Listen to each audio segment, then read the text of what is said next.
It is America's first indoor wasabi farm. There's actually a wasabi crisis in this world today. 99% of wasabi in the US is actually fake. About 80% of all farmers in Japan is projected to be gone by 2050. But meanwhile, sushi is booming abroad, especially in America. It's the fastest growing food segment in America. There's been a 10x increase in number of sushi restaurants in New York City over the past 10 years. In the past 3 years, the price of wasabi doubled.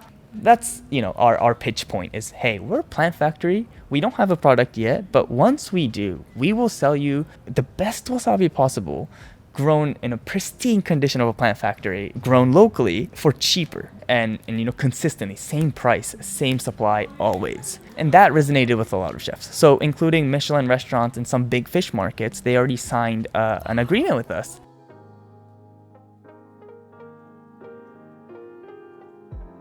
Hi, Shun. Thank you so much for being here. How are you?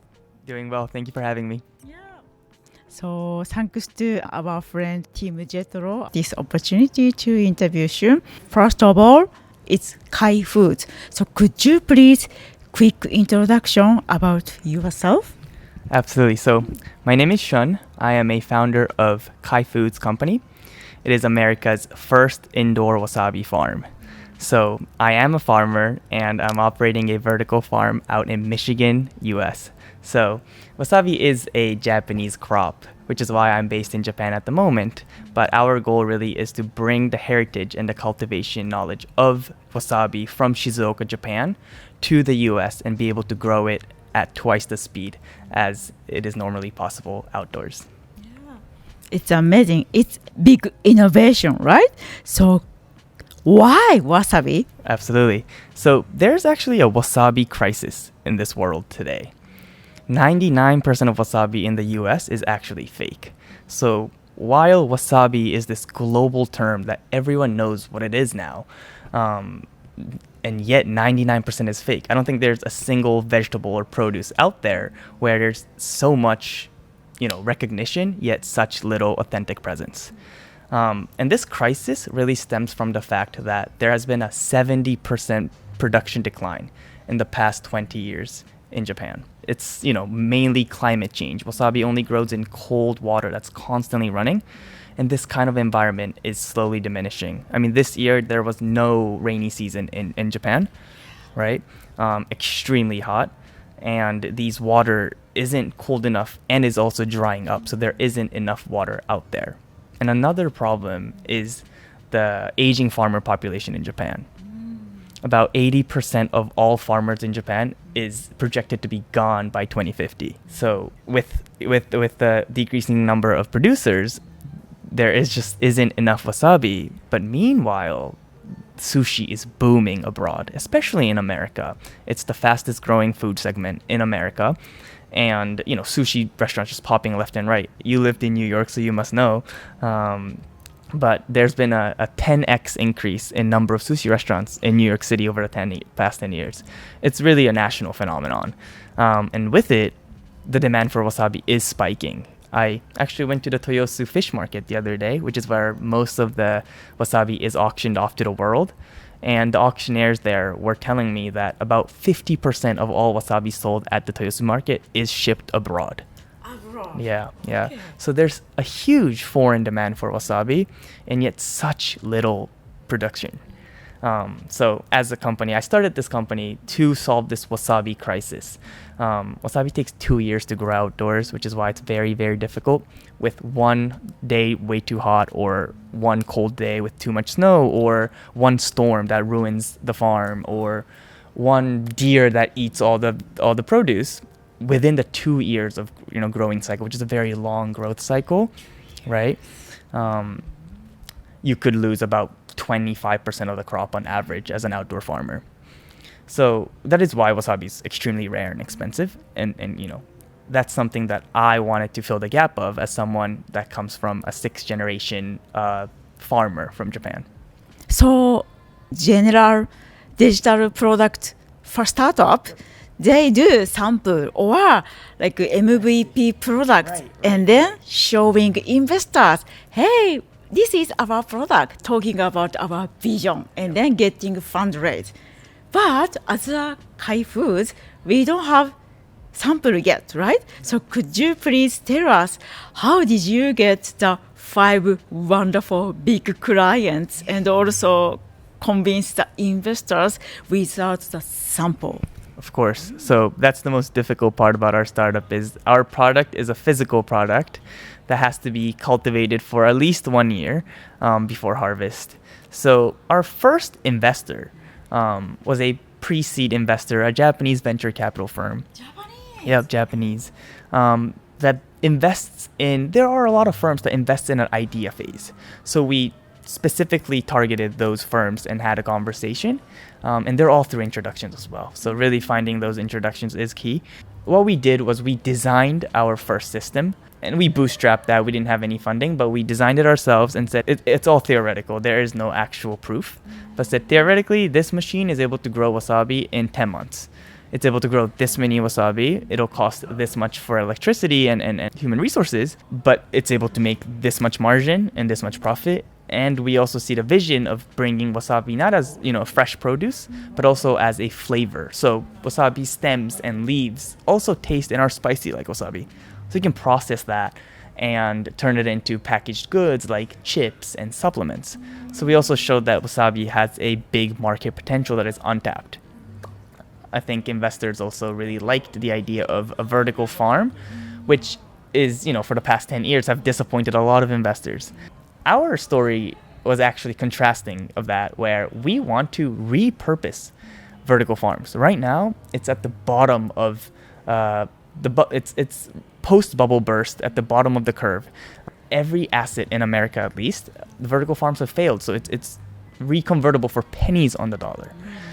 We've even gotten offered to move into a vertical farm for free for 1 year without any rent. Okay, you got the offer. Yeah, we got an offer to just move into the farm for free for 1 year. Okay. Yeah, so that's how desperate people are in America right now because, lettuce farms just aren't making enough margins to pay for the electricity and the over-engineered robotics that is implemented in these vertical farms. So these are beautiful facilities that's just not used.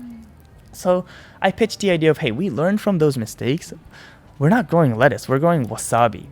Lettuce is maybe $10-15 a pound. Wasabi is $160 a pound, right? It's a premium market. We're not forcefully branding a product like lettuce that grows anywhere outdoors and trying to sell it at a premium, but really we're selling a product at a discount that isn't capable of growing outdoors anymore. That has to be grown indoors, and that's the only way this product could ever survive for the next 15 years or so. So we're converting an existing farm to decrease capex significantly and to grow a crop that is premium and isn't forcefully branded was the story that we pitched and resonated with a lot of the investors. So that's how we got our initial investment at an idea phase without a sample or product. In terms of acquiring clients, that's another story of having to acquire someone without having a product. And I believe there are two types of businesses. One business is very easy to create the business, but hard to sell the product.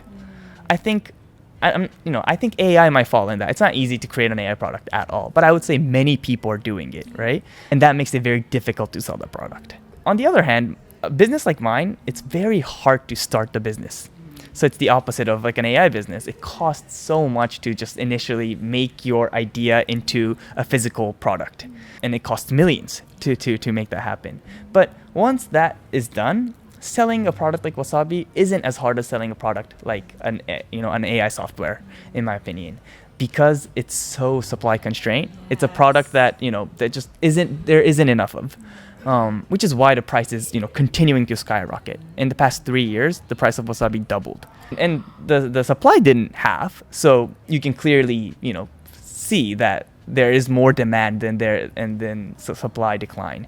So there's definitely growing demand. Selling the product, the wasabi as a product sells itself, but we don't have a sample. So we really just, it's kind of similar to visiting wasabi farms. We're visiting each restaurant, phone calls, going to eat the sushi and talking to the chefs and say, hey, what is your pain point? How are you getting your wasabi? For how much are you getting your wasabi? Where are you getting your wasabi from? How frequently do you get your wasabi? Are you struggling? And every single one said yes. Every single one of them told us, hey, wasabi is actually so tough nowadays. And a lot of them get some supply from American farms, which they don't like. I mean, American farms do produce good wasabi, but not good enough for a Michelin-starred restaurants. And so most restaurants import their wasabi from Japan, which with the increasing tariffs, as well as wasabi being auctioned off at the Toyosu market, the price volatility is just immense for restaurant owners.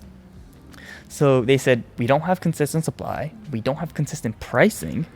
Meanwhile, as a Michelin-starred restaurant, you are obligated to provide this consistent service every single time, right? Every day. Every time your client comes to your restaurant, you have to give them the best culinary experience that you possibly can. And, what we've heard too many times is chefs hate inconsistent supply the most out of anything. So that's, our pitch point is, hey, we're a plant factory. We don't have a product yet, but once we do, we will sell you the best wasabi possible, grown in a pristine condition of a plant factory, grown locally for cheaper and consistently, same price, same supply always. And that resonated with a lot of chefs. So including Michelin restaurants and some big fish markets, they already signed an agreement with us and said, hey, we are absolutely interested in your product. I know we haven't tested yet and we would love to test as soon as you have it, but for now we will give you our signature that we are interested in, that we will buy from you in the future at this price for this quantity. This is totally makes sense because of this Trump era. What can I say? Exporting tax is weird, right? Absolutely. Tariffs have increased, every week, and we actually have already restaurants asking us for wasabi, and we're not at harvest yet. So we go to our partner distributors that import from Japan, and we sell them those wasabi. And we used to be able to acquire the wasabi for about $200 a pound. Now with the tariffs, we spent last time $220 a pound, right? Which is a 10% increase. Tariffs are tough on these businesses and especially on the restaurants. And we're able to deliver them for about $160. So consistently. So that is our differentiation, and I agree with. And it's not just the tariffs with the Trump era; they're also banning food dyes, which is another huge trend for wasabi. Right now, 99% of wasabi is fake in America, like I said. Exactly right. They're bright green, right, neon green colors, and they're not even wasabi. They're all horseradish filled with food dye. And the Trump administration by 2026 is ending 5 types of food dyes. And 2 of them are the primary food dyes used in wasabi. So these fake wasabi that are made with food dye has to find an alternative. And I'm not saying that, real wasabi, which is at a significantly higher price point than fake wasabi, will replace all of the fake wasabi. I don't think that'll happen.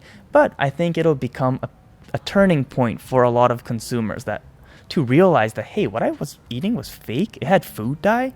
Wasn't wasabi the vegetable I was eating? A point of realization for them that, oh, it's not. What you're eating has 0% wasabi in it, even though the product is called wasabi. It is really food fraud. They're being lied to because it has it's all horseradish. So I think it's a great opportunity for us to, at that point, show the world, hey, this is what real wasabi is. It's a completely different vegetable. It tastes completely different. It's amazing for your health. Give it a shot. I think the market is truly expanding. Trump administration is helping us in that way for sure. The 3 key takeaways from the conversation with Shun, part 1. 1. Solving the global wasabi crisis. Shun founded Cai Foods, America's first indoor wasabi farm, to tackle a pressing global issue. 99% of wasabi consumed in the US is fake. With climate change, declining water resources, and Japan's aging farming population causing 70% drop in wasabi population over the last 20 years, authentic supply is disappearing. Shun's vertical farming innovation grows real wasabi indoor at twice as traditional speed, ensuring consistent sustainability. 2. Securing investment without a product. Unlike software startup that can launch prototype quickly, Cai Foods faced the challenge of needing a full year before the first wasabi harvest. Shun raised pre-seed investment by pitching theoretical model, showing detailed projections of yield, cost, margins, and untapped market like packaged wasabi snacks.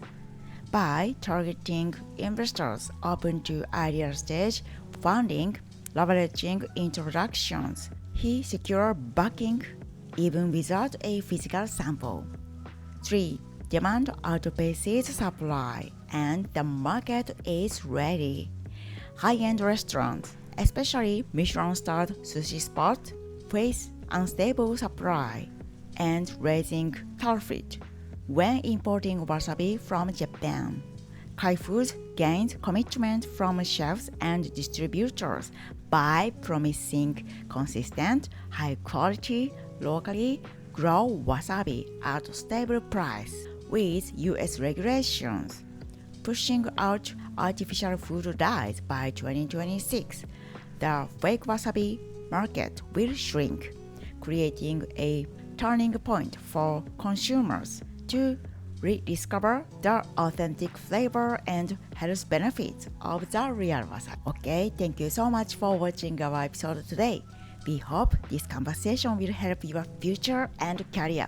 If you like it, please subscribe us and give you a like. The next episode is the conversation with Shun, part 2. Please stay tuned. Thank you so much. Bye bye. またね。チャオ。